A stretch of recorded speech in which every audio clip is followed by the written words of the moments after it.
Prince from Blood Moon Productions. I'm here today at Staten Island Gay Pride, June 4th, 2011, to honor the brave men and women who have made being out and proud in Staten Island an easier thing to do and an easier thing to be. New York City is composed of 5 different boroughs, each of which celebrates its gay pride on a separate day. The mother of all gay prides will be in Manhattan on June 26, a few weeks from now. Brooklyn and Queens also have their own separate gay pride celebrations. Blood Moon publishes guides to gay and lesbian film. We, of course, try to meet this market of gay readers. This year, however, we wanted to do something a bit broader than that and document some aspects of the gay pride celebration in what's often referred to as New York's forgotten borough. Just some words about Staten Island. It's the least populous of the 5 boroughs of New York City. It also has one of the larger land masses. A proud historic borough it is. It was a stronghold of the English during the American Revolutionary War. It was the home of Theodore Dreiser, who lived on nearby St. Mark's Place. Paul Newman lived on Staten Island in the North Shore when he was a struggling actor married to his first wife. Tennessee Williams and his lover at the time, Frankie Merlo, used to come to Staten Island to have dinner with Darwin Porter and with Stanley Haggart, the precursors to the company I run today, Blood Moon Productions. Jack Wrangler, it is said, made several porno movies up on St. Mark's Place back in the 70s. He even rented a room up there during the peak of his career, coming quietly into Staten Island trying to pretend he was a normal citizen that it would not be noticed in a gay crowd. Staten Island is also the home to Alice Austen. I'm not sure that she would ever have been recognized as a lesbian during her lifetime, although rumors have always been rampant about Alice. Alice occupied a white cottage at the Verrazano Narrows, the point where the ships come in and out of New York Harbor. Staten Island is famous for some of these views. Alice was an early photographer who documented the Gilded Age, the lawn parties with the Vanderbilts, better than anybody has ever done before or since. There's a museum in her honor now, the Alice Austen Museum down the road there, to what might have been a proud gay American citizen, Alice Austen. Staten Island is also the home to the Jacques Marchais Tibetan Museum, which, if you would ever take the boat from anywhere else to see Staten Island, it is a gilded repository of more Buddhist art collected into one mansion than you will ever probably see ever again. The Jacques Marchais Museum's owners and founders were accused of not particularly understanding Buddhism, but having a great penchant for the gilded pagan art that it represented. So this is Gay Pride, Staten Island, June 4th, 2011. Danforth Prince from Blood Moon Productions, seeing what we can see and proud to be a Staten Islander.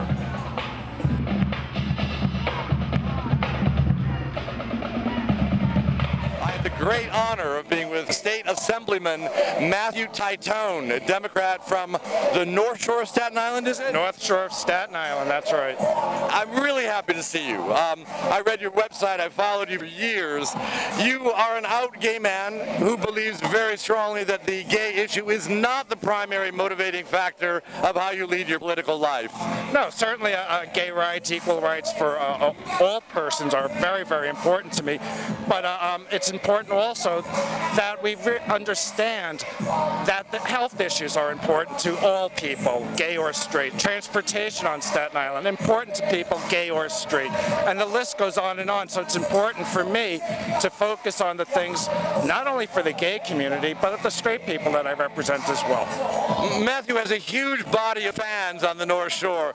You go around Staten Island, the North Shore, at election time, and it seems that every house has a Matthew Titone poster in front of it. Thank you for your fine work for the Bureau. My pleasure. Remember, last year I got 94% of the vote. I promise I'll try to improve. Any plans for higher office you might be running for? Borough president, perhaps? I'd like to be the mayor of Candyland, to be honest with you. Any further things you'd like to tell your constituency? That's it. Just God bless. Keep up the fight. Matthew Titone, Assemblyman for the North Shore of Staten Island.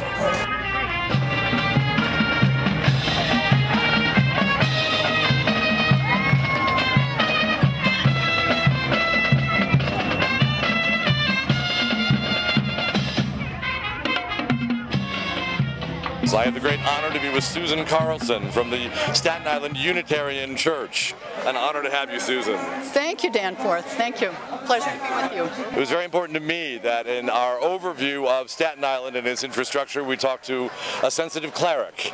And you were picked because you are known for a certain militant stance you have taken about gay marriage. I'm so thrilled to have heard about this. Well, yes, the history goes back a number of years to Unitarian Universalist clergy taking really a brave stand that they would not sign marriage certificates in their individual respective states until every person in that state was free to marry for love. Is it fair to say that the Episcopalians and the Unitarians are perhaps among the most liberal of the Protestant denominations about gay marriage and their acceptance of it? Well, certainly we would be among the most. Fabulous, fabulous. So let me see if I understand. You have refused to sign any marriage certificate until there is gay equality in New York State. That's right. But So, I do perform the weddings. I just don't act as an agent of the state. The religious ceremony. yes. Would then a heterosexual couple who wish to be married need to repeat their marriage vows at Borough Hall, perhaps? Yes, they'd have to go to a magistrate because I won't sign the certificate until there's marriage equality in New York State, which I'm hoping is very, very soon. As do we. Perhaps the beauty of the ceremony would compensate for the inconvenience of needing to repeat the ceremony. Well, it's also a way for that straight couple to stand in solidarity with marriage equality. How fascinating. Has that been the case where many of the straight couples who have gotten married have indeed viewed that as an act of solidarity with their gay sisters and brothers? I think that some of the ones that I've officiated at their weddings, they very much are in favor of marriage equality and hope and pray for that day to come. That's divine. The liberalism of New York City with the modern day thinking of the Unitarian Church. It doesn't get much better. Susan Carlson, thank you very much. Thank you. From the Unitarian Church on Staten Island, Susan Carlson. Thank you. Thank you, Danforth. Thank you. The great honor of being with Claire Buffy, who is Miss New York and placed 12th recently in the Miss America contest. As I understand, Claire, you have adopted gay equality as your platform, the social platform upon which you have built your campaign to succeed at being Miss New York and as a contender for the Miss America contest. This is your platform, gay rights. It is. It's called Straight for Equality, Let's Talk. And I think there are two really important factors represented there. The fact that I'm a straight ally, representing the fact that you don't have to be gay to support gay rights. I've learned from you, Claire, that you were a presenter at the Lambda Literary Awards ceremony last night. I was. Last week, the Lambda Literary Awards, I was a presenter there, but that was just one of the many appearances I've done. I sit on the board of PFLAG New York City, which is Parents, Families, and Friends of Lesbians and Gays. I've been honored by GLAAD and Marriage Equality New York, Empire State Pride Agenda, Human Rights Campaign, so many different organizations that are doing really wonderful things. I had no idea. I honestly thought this Staten Island Gay Pride was the first sally of yours out into the world of gay rights. Think about it. I was crowned last June, and I've had an entire year of service promoting my platform, Straight for Equality, Let's Talk. So check out my blog, missny2010.blogspot.com, and you will learn a whole lot about what I've done this year as a gay rights advocate. I would pray and hope that your continuing work might indeed be with a gay organization with the power of media approval you have generated in the last year. Absolutely. That's my plan. Claire was the Grand Marshal for Staten Island Gay Pride 2011. Yes. I wear two sashes today, Miss New York and Grand Marshal. So lots of sparkle and rainbow here. You're from Manhattan. Yes. Great, great, great. Any ideas of where you'll take your career from here? Well, I've applied to grad school. In what field, please? Master's in Public Relations and Corporate Communications with an emphasis in social impact. So a very long title that basically allows me to continue my advocacy. And then working with nonprofit organizations specifically rooted in LGBT equality. That advocacy is going to continue far beyond wearing this crown and when I pass it down on June 18th. I'm so happy to see how smart you've been about your career. Thank you. This is fabulous. Well, the Miss America organization has really helped me define my mission and really my purpose in life, because not only do I feel like this is a right that I have to stand up for, but I feel a responsibility to stand up for equality. Given a place of a microphone and a voice that's a little bit larger than some people, through the Miss America organization, I felt it was really my responsibility to stand up for gay rights, something that hasn't been done in the history of Miss America. Claire has been mobbed since we first started this parade today. Yes. Mobbed. There have been people 5 feet deep competing to get to you. Yeah, it's been exciting, but I think it's just a really neat thing for people to see a role model and a straight ally celebrating pride with them here in Staten Island. Any advice to hopeful contenders for other women who would like to get into the beauty pageant treadmill, if you like? Absolutely.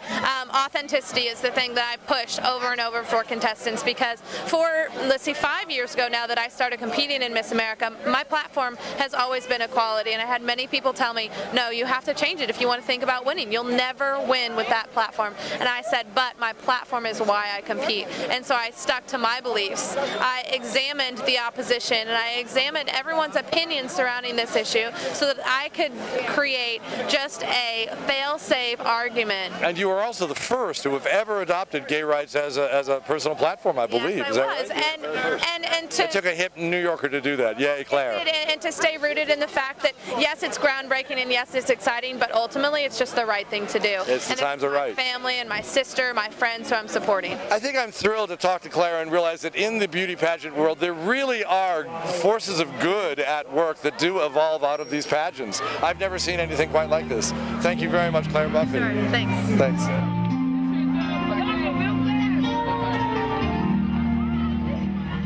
I am with Kate Frawley, the deputy publisher of Go magazine, one of the largest circulation lesbian magazines in America. Hi. Hello, how are you, Dan? Nice to meet you today. Nice to meet you. I'm very happy to meet another literary entrepreneur at this event. They say print is dead, we say no.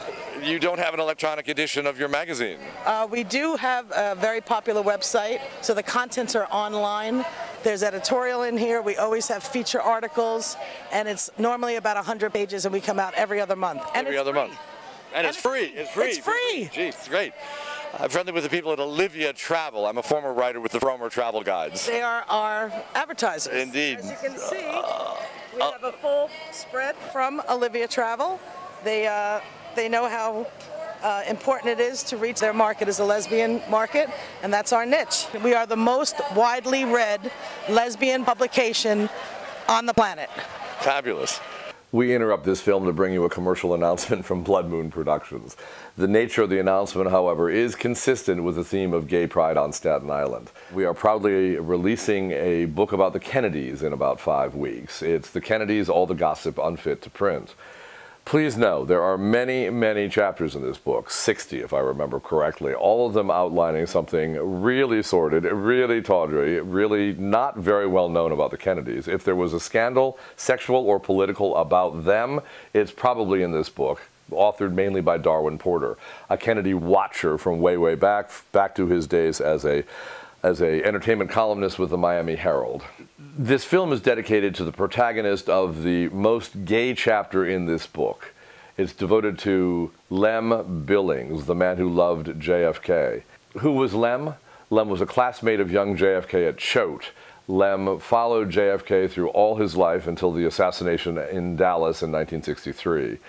Lem was more comfortable hanging out with the Kennedy clan in Hyannisport than he was with his own family in Pennsylvania. Rose Kennedy, Jack's mother, recognized his usefulness in nurturing her son through the many, many childhood diseases Jack was the victim of.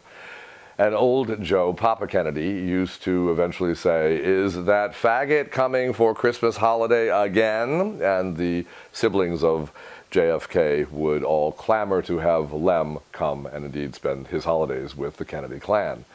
Lem developed into a strong support mechanism for the Kennedy family. Lem ended up being assigned a bedroom within the White House. Lem was acknowledged as the first friend for any journalist who needed to put a tag on Lem as to why he was always around. Jackie Kennedy began to complain that she would have liked to have had some weekends alone with her husband, but Lem was always there and always in the way. Even Bobby Kennedy referred to Lem as, quote, the second Mrs. Kennedy. Some jokes were there about Lem's ongoing devotion to JFK. In the long run, I believe that he contributed enormously to the flavor of life at the White House during the Camelot age and was extremely useful at providing the services that the Kennedys needed performed, ranging from the most esoteric and visual to the most grubby and dirty.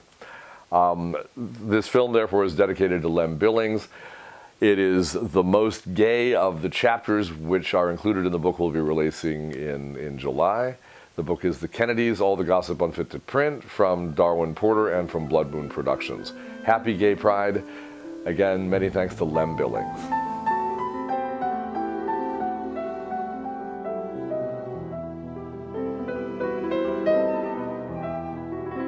I'm with Asia Betancourt, who represents the Organization for HIV Awareness. Asia, how you doing? I'm fine, thank you. I was wandering around. I saw her booth. I wanted her to talk. Tell me about what your organization does. Well, we do HIV prevention. We go to schools, colleges, and the thing about our organization is we've been around almost 20 years. This organization was started behind one young lady. She got infected the very first time that she had sex, and it was at a time when they still didn't even want to acknowledge that women got HIV.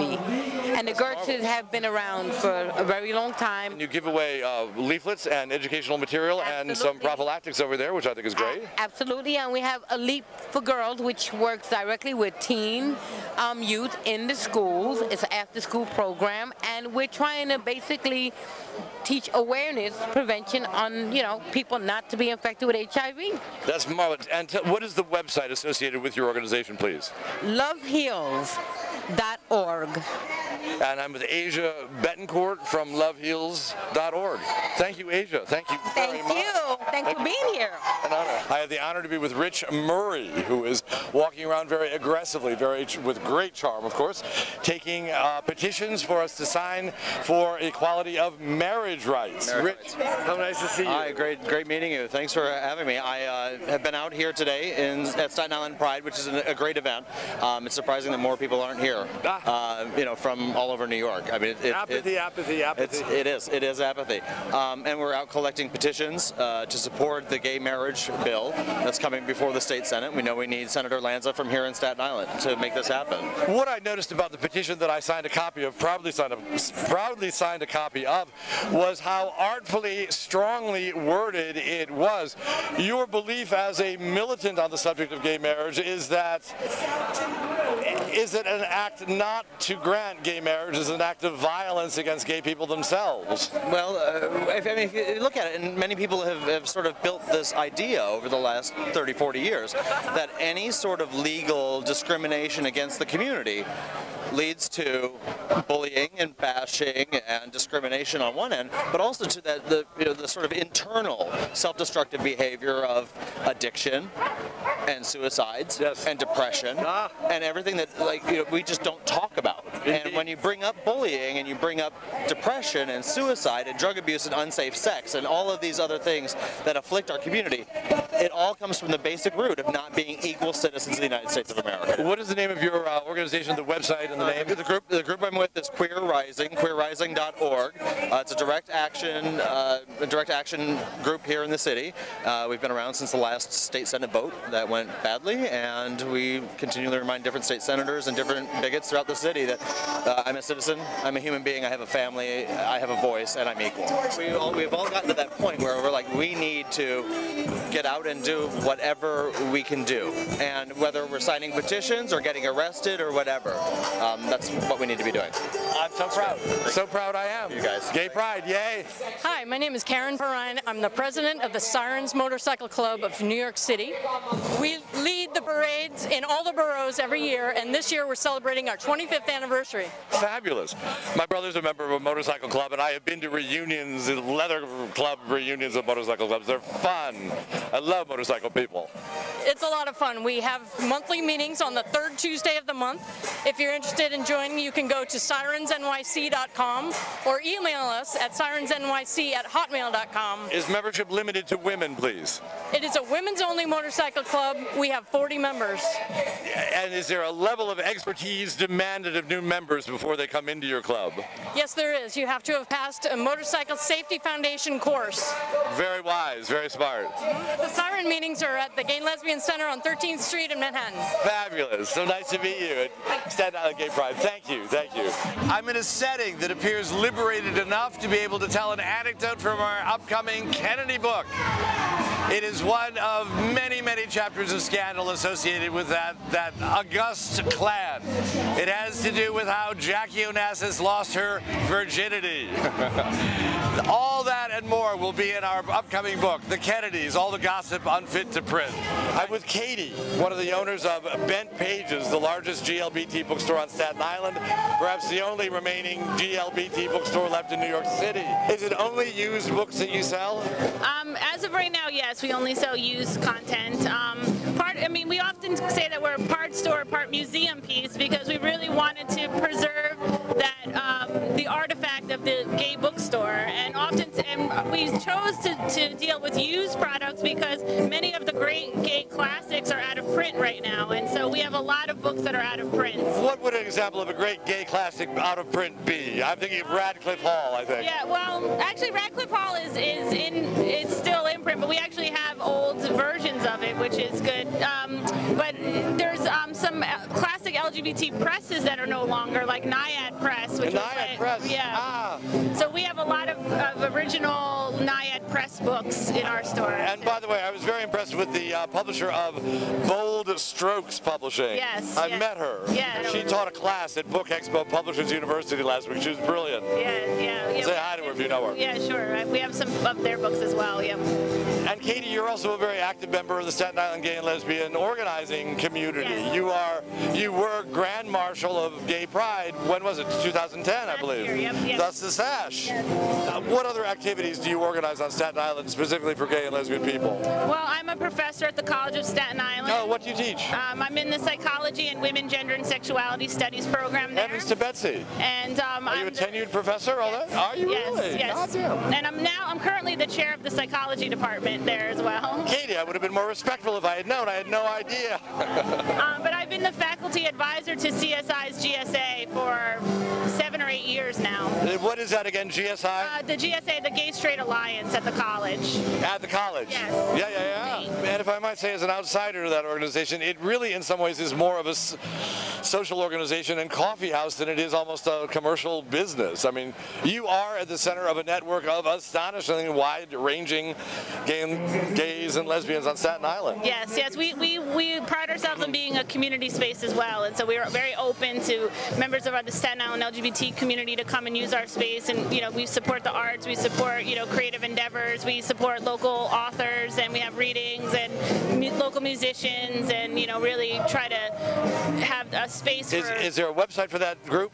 We actually have a group called Staten Island Pride Events. Yes. That we're part of, and then there's Bent Pages, and both groups are on Facebook. We use Facebook a lot, so... A couple issues about Staten Island gay life. It has always been a sort of truism that is, on Staten Island, the lesbian women are very visible, very vocal, very into organizing social clubs, and the gay men tend to run home and be more closeted and be more undercover. What do you think? Is that an accurate assessment? Our community is really diverse here on Staten Island. We have, young people just sort of following what's now somewhat of a traditional path of coming out at 15, 16, 17 years old. But we also have a history of having people who are sort of raised in very traditional conservative families. Yes, indeed. Take a lot longer to come out, and that are coming out in midlife or after being married to a opposite gendered person and having a few kids, and then they're coming out sort of later in life, and so the trauma continues. It wouldn't have at any age. Yeah. So it's hard to make gross generalizations, but visibility is difficult on Staten Island because stereotypically we're a conservative borough, but we actually in actuality are very stereotypical. Very conservative, Catholic, right. Traditional, and so it makes it feel safe to come out. There's a history of gay bars going out of business on Staten Island too. It's too bad. Every time I find one I like, it goes out of business, it seems. Yeah, I mean, I think, you know, of recent, you know, it's just a sign of the times, you know, the economy, and that people have, you know, less and less money to just, you know, spend. Maybe Ben Pages will expand his market into serving coffee and drinks. Well, you know, who knows? You know, who knows? Who knows? It's hard to, you know, predict anything, but, you know. But I'm at Gay Pride with Katie, owner of Bent Pages. It's a great honor to be with you, Katie. Thank you. Thank you so much.